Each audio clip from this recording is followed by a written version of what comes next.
नमस्कार, अन्नपूर्णेश्वरी चॅनलमध्ये आपल्या सर्वांचे स्वागत आहे। मी सुजाता।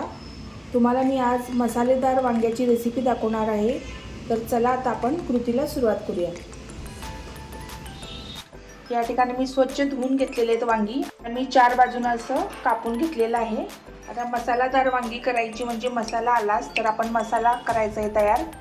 तर याच्यासाठी मी आता 2 चमचे मोठे शेंगदाण्याचा कूट घेतलेला आहे। त्याच्यामध्ये हा जो मसाला आहे सुकं खोबरं, जिरा, लसूण, तर हा पण थोडा आपण घालायचा त्याच्यामध्ये।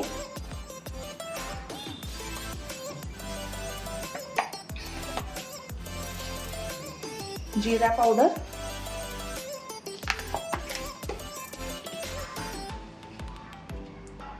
थोडासा फोडणीसाठी पण कांदा ठेवायचा आणि ह्याच्यात पण थोडा घालायचा।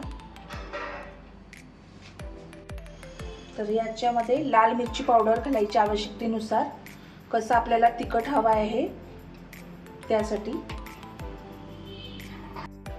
चवीनुसार मीठ घालायचं आणि कांदा लसूण मसाला पण आपण घालायचा त्याच्यामध्ये 1 चमचा। याच्यामध्ये आता आपण थोडंसं तेल घालूया। तर आता आपण याच्यामध्ये आमचूर पावडर घातलेले 1 चमचा। आता हे आपण थोडंसं पाणी घालून त्याला मिक्स करून घेऊया आणि आता वांग्यामध्ये आता भरून घेऊया। आता हा मसाला आपण मिक्स करून घेतलेला आहे, जास्त पातळ नाही करायचा। आता आपण वांग्यामध्ये भरून घेऊया।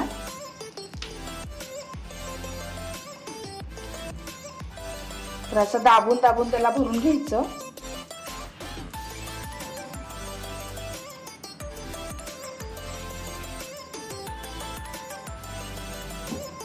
बाकीचे पण आता भरून घेऊया आपण।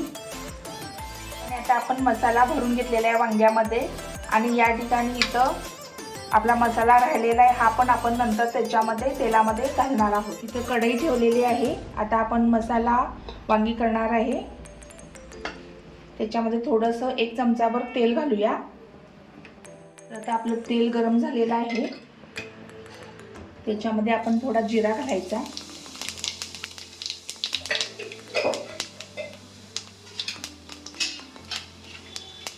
आणि कांदा घालून घ्यायचा।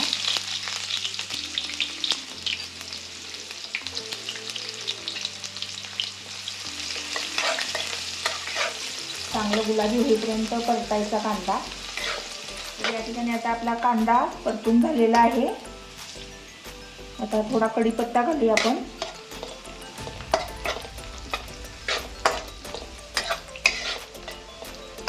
आणि लसूण आणि आल्याची पेस्ट घालायची।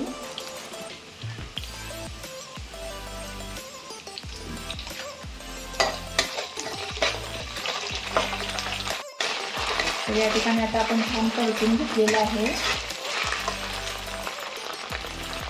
हे लाल मिरची पावडर थोडी अजून घालायची, कलर येण्यासाठी आहे।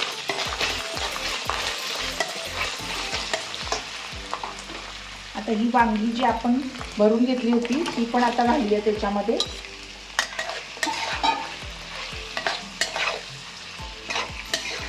एक 5 मिनिटं त्याला असंच परतून घ्यायचं म्हणजे आपला मसाला पण बाहेर येणार नाही।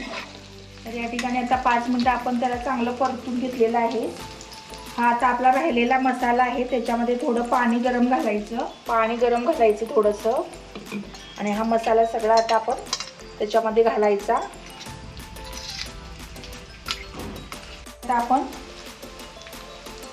हा मसाला घालून घेऊया।